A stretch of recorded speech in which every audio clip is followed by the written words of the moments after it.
ओम नमो भगवते वासुदेवाय। चतुश्चत्वारिंशोऽध्याय। रजको माळीर मुख्य श्रीशुकवाच।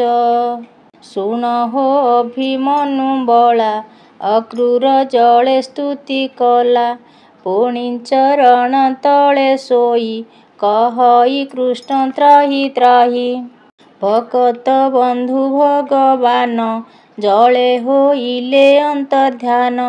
ଯେସନେ ନଟବର ଗତି ପ୍ରସ୍ତାବ ସାଦୃଶ୍ୟ ଭଜନ୍ତି। ଅକ୍ରୂରେ ଦେଖାଇ ଶରୀର ତକ୍ଷଣେ ହୋଇଲେ ଅନ୍ତର। ଅକ୍ରୂର ଥିଲା ପାଦେ ପଡ଼ି ପୁଣି ଉଠଇ କର ଯୋଡ଼ି। ଦେଖିଲା କେହି ନାହିଁ ଜଳେ ଉଠି ଚାହିଁଲା ପୁଣି କୂଳେ। ବୃକ୍ଷର ମୂଳେ ରଥେ ଥାଇ ଡାକନ୍ତି ପ୍ରଭୁ ଭାବଗ୍ରାହୀ। ଅକ୍ରୂର ଦେଖି ତୋଷ ମନ ବେଗେ ସାରିଲା ନିତ୍ୟ କର୍ମ। ଉଠି ମିଳିଲା ରଥ ତଳେ ପଡ଼ିଲା କୃଷ୍ଣ ପାଦ ତଳେ। ହସି କହନ୍ତି ଦାମୋଦର ଜଳେ ତ ବିଳମ୍ବ ତୋହର। ମଥୁରା ଯିବା କେତେବେଳେ କିସ ଦେଖିଲୁ ପଶି ଜଳେ। ଯାହା ଦେଖିଲୁ କହ ମୋତେ ତେବେ ଯେ ଯିବଇଁ ପରତେ। ଅକ୍ରୂର ଶିରେ କର ଦେଇ କହଇ ଶ୍ରୀମୁଖ ଅନାଇ। ଜଳରେ ଦେଖିଲି ମୁଁ ଯାହା ଭୋନାଥ ନ ଜାଣ କି ତାହା। ମୋତେ ପଚାରୁ ମାୟା କରି ଭକତ ସୋଦର ମୁରାରି। ତୋହର ତହୁଁ ଆନ ନାହିଁ ଜଳେ ଦେଖିଲି ତୋତେ ମୁହିଁ। କୃଷ୍ଣ କହନ୍ତି ଶୁଣି ତାହା ଅକ୍ରୂର ବେଗେ ରଥ ବାହା। ଅକ୍ରୂର କୃଷ୍ଣ ଆଜ୍ଞା ପାଇ ରଥେ ବସିଲା ବେଗେ ଯାଇ। ଗୋବିନ୍ଦ ପାଦେ ମନ ନେଇ ରଥ ବାହଇ ତୋଷ ହୋଇ। ଆଦିତ୍ୟ ତେଜ ଅବସାନେ ମିଳିଲେ ମଥୁରା ଭୁବନେ। ପଥେ ଯେ ଥିଲେ ନର ନାରୀ ରଥେ ଦେଖିଲେ ରାମ ହରି। ଦେଖି ପୂର୍ବ ମୁଖ ଦୁଇ ନୟନ ପାଦ ନ ଚଳଇ। ପାଶେ ପ୍ରବେଶ ଭଗବାନ ଦେଖି ସାନଦ ମନେ ମନ। କହନ୍ତି ପ୍ରଭୁ ଗୋପୀନାଥ ଅକ୍ରୂର ଦଣ୍ଡେ ରଖରଥ। ପଛେ ଅଛନ୍ତି ଗୋପବାଳ ଏଠାରେ ହନ୍ତୁ ଏକ ମେଳ। ଗୋରସ ଅଛି ସତେ ଭାର ରାଜାର ଉଚିତ ଭଣ୍ଡାର। ସକଳେ ଏକ ରୁଣ୍ଡ ହୋଇ ମିଳିବୁ ରାଜା ଆଗେ ଯାଇ। ତେବେ ହୋଇବ ତୋର ଯଶ ଶାଢ଼ୀ ପାଇବୁ ଗ୍ରାମ ଦେଶ। ଏମନ୍ତେ କହୁ କହୁ ପଥେ ଗୋପାଳେ ମିଳିଲେ ତୁରିତେ। ଦେଖି ସାନଦ ଭାବଗ୍ରାହୀ କହନ୍ତି ଅକ୍ରୂରକୁ ଚାହିଁ। ରଥୁ ଓହ୍ଲାଇ ଦାମୋଦର ଅକ୍ରୂର ହସ୍ତେ ଦେଇ କର। କୋମଳ ଗଭୀର ବଚନ ଆଶ୍ୱାସି ଅକ୍ରୂରର ମନ। ଭୋତାତ ରଥ ଘେନି ଯାଅ କଂସର ଛାମୁରେ ଜଣାଅ। ବୋଲ ଅଇଲେ ବେନି ଭାଇ ଅଇଲି ତୋଟାରେ ବସାଇ। ସକଳେ ହୋଇ ଏକ ମେଳ ପଛେ ଅଛଇ ଗୋପବାଳ। ଧନ ଗୋରସ ଆଦି କରି ସମସ୍ତେ ସକଟରେ ଭରି। ସକଳେ ହୋଇ ଏକ ସ୍ଥାନ କାଲି ଯେ କରିବେ ଦର୍ଶନ। ଏମନ୍ତ କହି ତା ଛାମୁରେ ଅକ୍ରୂର ଯାଅ ତୋର ଘରେ। ଆମ୍ଭେ ଦେଖିବୁ ମଧୁପୁର କେମନ୍ତେ ଦିଶଇ ସୁନ୍ଦର। ଅକ୍ରୂର କୃଷ୍ଣ ମୁଖ ଚାହିଁ କହନ୍ତି ଶିରେ କର ଦେଇ। ଏକଥା ନୁହଁଇ ଉଚିତ ତୁ କି ନ ଜାଣୁ ଗୋପୀନାଥ। ତୁମ୍ଭ ଦୁହିଁଙ୍କୁ ଛାଡ଼ି କରି ଜୀବନ ପାରିବି କି ଧରି। ଭକତ ବତ୍ସଳ ମୁରାରି ମୋତେ ନ ଛାଡ଼ କୋପ କରି। ଭୋନାଥ ଆସ ମୋର ଘର ଅଶେଷ ବ୍ରହ୍ମାଣ୍ଡ ଠାକୁର। ସକଳେ ରୋହିଣୀ କୁମର ଯେତେ ବାଳକ ଛନ୍ତି ତୋର। ନନ୍ଦ ଯଶୋଦା ଆଦି କରି ସଙ୍ଗେ ଅଛନ୍ତି ଗୋପ ନାରୀ। ସମସ୍ତ ଘେନି ମୋର ଘରେ ବିଜୟ କର ଦାମୋଦର। ଅଙ୍ଗିରା ଆଦି ଦୈବତ ଯାହା ଇଛନ୍ତି ଅବିରତ। ବଳି ଯେ ଧରି ତୋର ପାଦ ପାଇଲା ଅଶେଷ ସମ୍ପଦ। ଯଶର ହିଲା ତିନି ଲୋକେ ଭକତି କଲା ସେହି ଏକେ। ଗଙ୍ଗା ତୋ ଚରଣୁ ବାହାର ପବିତ୍ର କଲା ତିନି ପୁର। ଶଙ୍କର ଶିରରେ ଧଇଲେ ସଗର ପୁତ୍ରେ ସ୍ୱର୍ଗେ ଗଲେ। ତୁ ଦେବ ଦେବ ଜଗନ୍ନାଥ ଜଗତ ଜନକର ତାତ। ଶୁଣି କହନ୍ତି ଚକ୍ରଧର ଅକ୍ରୂର କନ୍ଧେ ଦେଇ କର। ଶୁଣ ଅକ୍ରୂର ମୋ ବଚନ ମନେ ତୁ ନ ବିଚାର ଆନ। ଯିବଇଁ ତୋହର ମନ୍ଦିର ସଙ୍ଗେ ମୁଁ ଘେନି ହଳଧର। ଆଗେ ମୁଁ ଯିବି ତୋର ପୁର ଏ ସତ୍ୟ ବଚନ ମୋହର। କୃଷ୍ଣ ମୁଖରୁ ସତ୍ୟ ଶୁଣି ଅକ୍ରୂର ଗଲା ରଥ ଘେନି। କଂସର ଆଗେ ଜଣାଇଲା କୃଷ୍ଣଙ୍କୁ ଆଣିଲି ବୋଇଲା। ନନ୍ଦ ଯଶୋଦା ରାମ ସଙ୍ଗେ ଗୋରସ ଗୋପାଳଙ୍କ ଆଗେ। ରୁଣ୍ଡ ହୋଇଲେ ଗଡ଼ ଦ୍ୱାରେ ଆଜକ ରହିଲେ ତୋଟାରେ। କାଲି କରିବେଟି ଦର୍ଶନ ଶୁଣି ସାନନ୍ଦ କଂସ ମନ।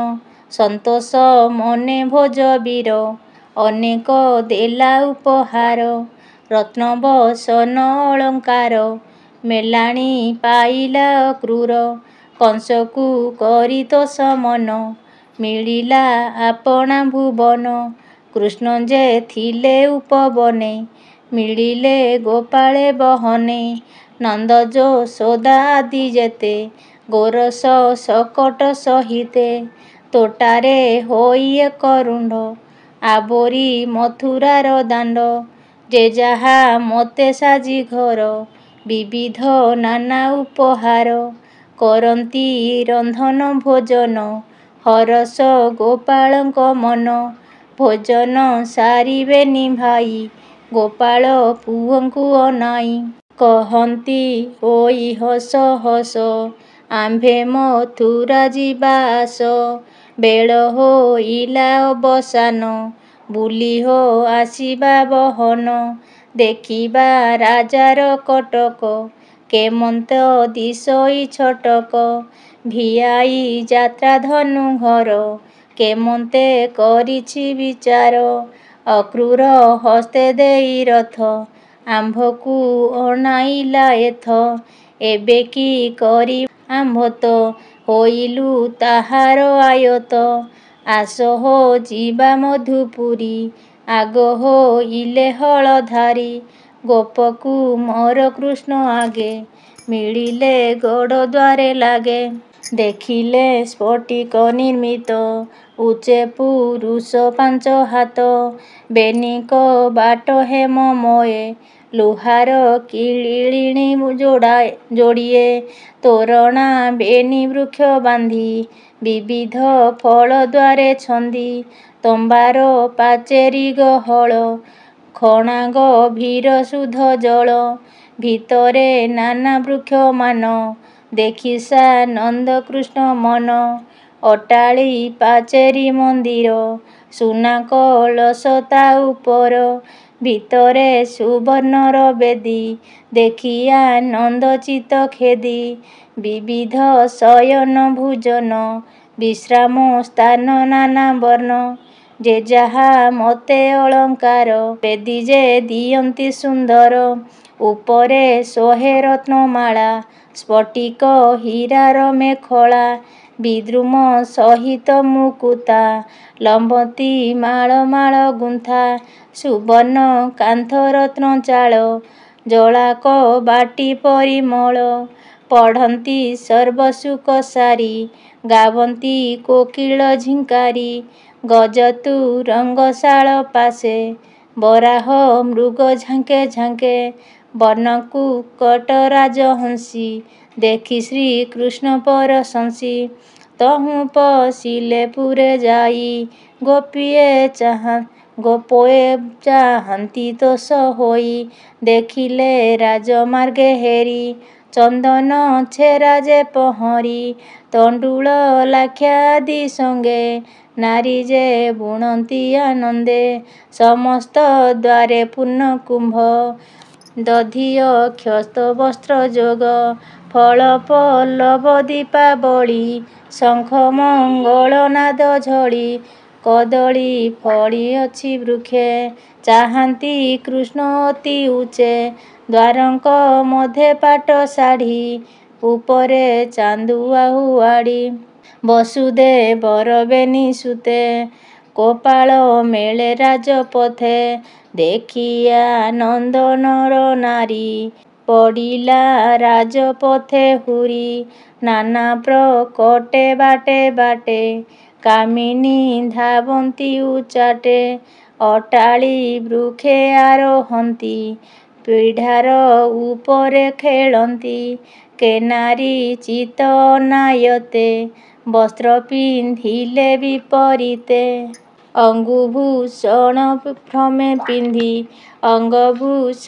ଭ୍ରମେ ପିନ୍ଧି ଅଞ୍ଜନ ଏକ ନେତ୍ରେ ରଞ୍ଜି ଏକ କର୍ଣ୍ଣରେ କାପ ଭରି ଚରଣେ ନୂପୁର ଉଭାରି ବଳୟ ଧରି ବାମ ହସ୍ତେ କବରୀ ଫିଟିଅଛି ମାଥେ କେଖାଉ ଥିଲା ଦଧି ଭାତ ଧାଇଲା ନ ପଖାଳି ହସ୍ତ ତଳ ଏଳା ଧରି କରେ କେଓବା ଥିଲେ ଜଳ ତୀରେ ସ୍ନାହାନ ଉପେକ୍ଷି ବହନ ଧାଇଲେ କରି ଦରଶନ ଶୋଇଲା ଲୋକ ଯେ ଉଠାଇ ଆସଗୋ ବୋଲି ବେଗେ ଧାଇଁ କାକୁକେ ବାଳକ ପକାଇ ଧାମନ୍ତି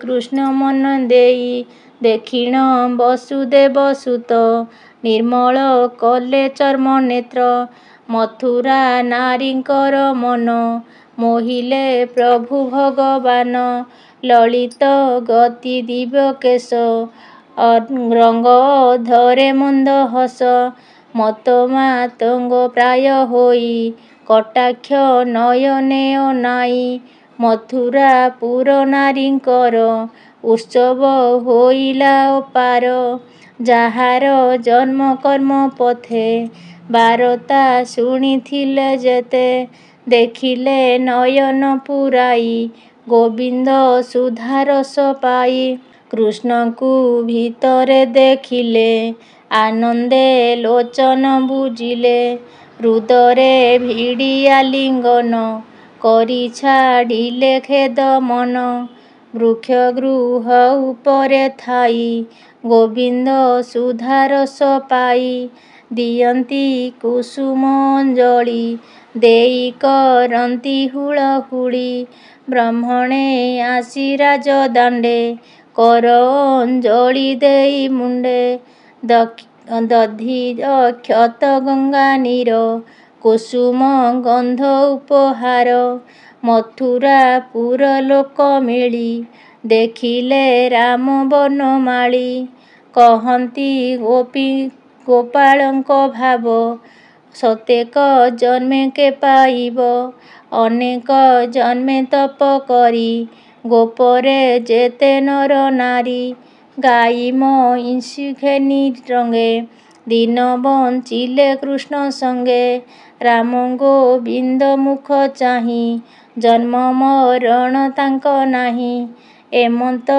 କହୁ କହୁ ଲୋକେ ରଜକ ମିଳିଲା ଛଟକେ ଭାଇ ସୋଦର ବନ୍ଧୁ ବଳ ଘେନାଇ ରାଜା ମଢିଆଳ ଆଗେ ବଜାଇ ଶଙ୍ଖ ବେନି ଚାଲଇ ମଢିଆଳ ଘେନି ଦେଖି ପଚାରିଲେ ମୁରାରି କେଯାଏ ବାଦ୍ୟନାଦ କରି ଲୋକେ କହିଲେ ଏ ରଜକ ଅଟଇ କଂସର ସେବକ ନୃତ୍ୟ ଏ ମଢିଆଳ ନେଇ କାଳିନ୍ଦୀ ହ୍ରଦରେ କାଚଇ ଏନେଇ ଦେବକନ୍ତା ଘରେ ଦେଖାଇ ରାଜାଙ୍କ ଛାମୁରେ ଶୁଣି ଗୋବିନ୍ଦ ତୋଷ ହୋଇ ଡାକନ୍ତି ରହ ରହ ଭାଇ, ଆଗେ ଗୋବିନ୍ଦ ହଳଧର, ପୋଏବେ ଢିଲେ ଧାତିକାର।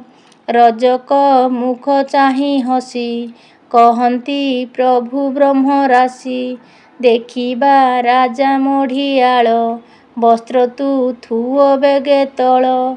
ଆମ୍ଭେ ହୋ ବସୁଦେବ ସୁତେ, ଗୋପେ ରହିଲୁ ଦିନ କେତେ।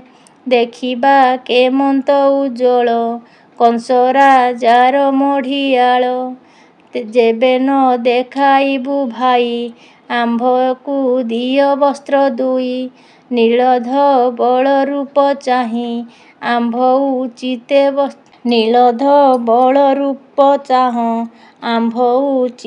ବସ୍ତ୍ର ଦିଅ। ଆମ୍ଭେଟି ରାଜାର ଭଣଜା, ବସ୍ତ୍ର ତୁ ଦେଇ କହ ଯାଜା। ଶୁଣି ନୃପତି ହେବ ତୋଷ, ସଂସାରେ ଥିବ ତୋର ପାଶ। ରଜକ ଛଦ୍ମରେ କାଲ, ନ ଶୁଣେ ରାମକୃଷ୍ଣ ବୋଲ।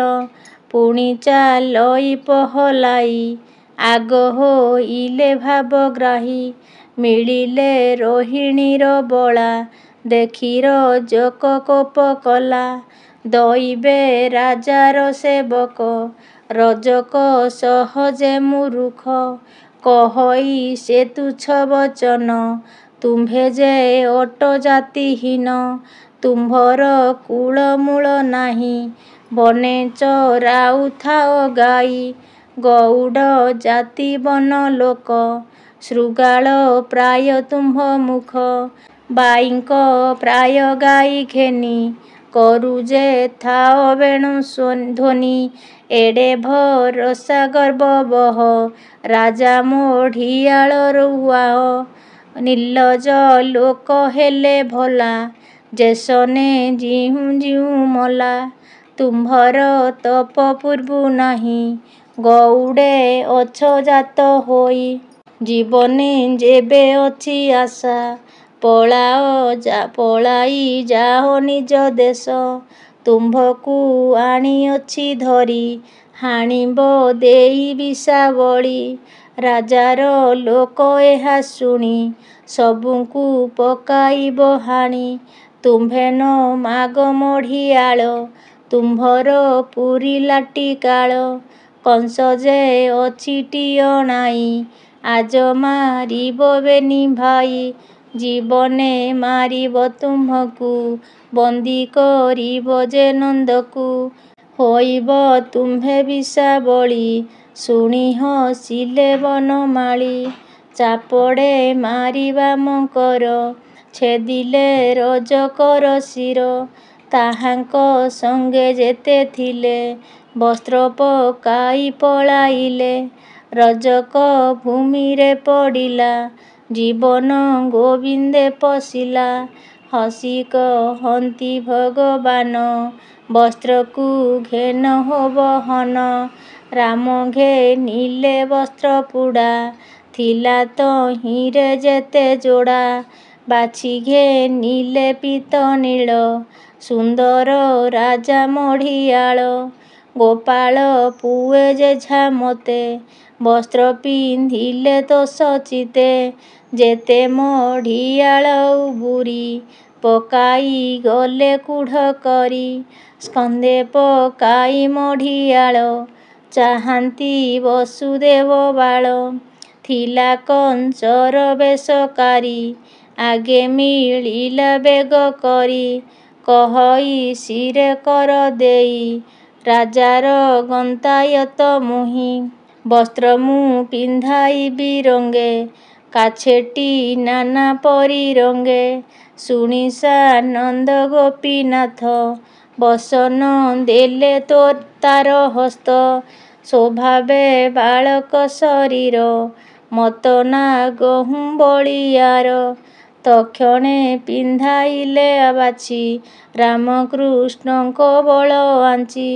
ବିବିଧ ନାନା ଅଳଙ୍କାର, ସ୍ୱଭାବେ ଦିଶନ୍ତି ସୁନ୍ଦର। ବସ୍ତ୍ର ପିନ୍ଧିଲେ ପୀତ ନୀଳ, ଉତ୍ସବେ ଯେହ୍ନେ ପୂର୍ବକାଳ। ବାଳକ ଯେହ୍ନେ ସଜ କରି ତେମନ୍ତେ ଆନନ୍ଦ ଉଭାରି ରାମ ଗୋବିନ୍ଦ ସେହି ମତେ ଦିଶନ୍ତି ମଥୁରାର ପଥେ ଗୋବିନ୍ଦ ଗନ୍ତାୟତ ଚାହିଁ କହନ୍ତି ପ୍ରଭୁ ଭାବଗ୍ରାହୀ ସମ୍ପଦ ଦେଉତ ଅନେକ ପୁତ୍ର ନାତି ଦେଖ ବଳତ ହର ଦେହେ ହେଉ ମୋହର ପାଦେ ଦିନ ଥାଉ ଅନ୍ତେ ପଶିବୁ ମୋର ଦେହେ କହି ଚଳିଲେ ଦେବରାଏ ଚଳନ୍ତି ମଥୁରା ଯେ ପୁରୀ ଗୋପାଳ ପୁଏ ରାମ ହରି ସୁଦାମା ନାମେ ମାଳାକାର କୃଷ୍ଣ ମିଳିଲେ ତାକ ଘର ନାନା କୁସୁମେ ପରିମଳ ପବନ ବହଇ ଶୀତଳ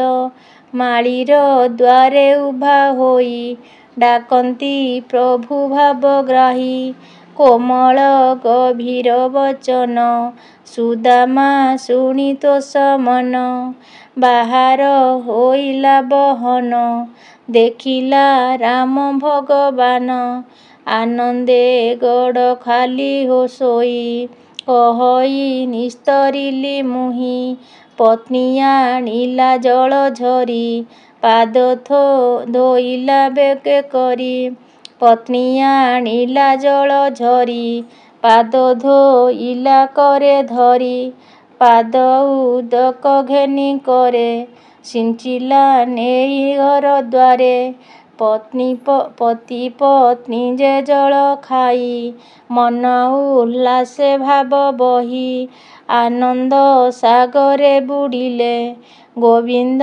ଚରଣେ ପଡ଼ିଲେ ଅର୍ଘ୍ୟ ଆଚମନ ଯେତେକ ଗନ୍ଧ ଚନ୍ଦନ ଧୂପ ଦୀପ ରୋହିଣୀ ସୁତ କୃଷ୍ଣ ସଙ୍ଗେ ପୂଜିଲା ବେନି ଭାଇ ରଙ୍ଗେ ପୂଜାର ଅନ୍ତେ ପାଦେ ପଡ଼ି କହଇ ଶିରେ କର ଯୋଡ଼ି ବୋଲଇ ଧନ୍ୟ ମୋର ଜନ୍ମ ପବିତ୍ର ହୋଇଲା ଜୀବନ ପବିତ୍ର ହୋଇଲା ମୁକୁଳ ଦେଖିଲି ପ୍ରଭୁ ଆଦି ମୂଳ ପିତୃଦେବତା ମୋର ଯେତେ ତୋଷ ହୋଇବେ ଆଜ ମୋତେ ଦେଖିଲି ପୁରୁଷ ପୁରାଣ ଅନାଦି ପରମ କାରଣ ଅବନି ଭାରାର ଉଶ୍ୱାସେ ଦେହ ବହିଲେ ନର ଅଂଶେ ଅସୁର ନାଶନେ ରୂପ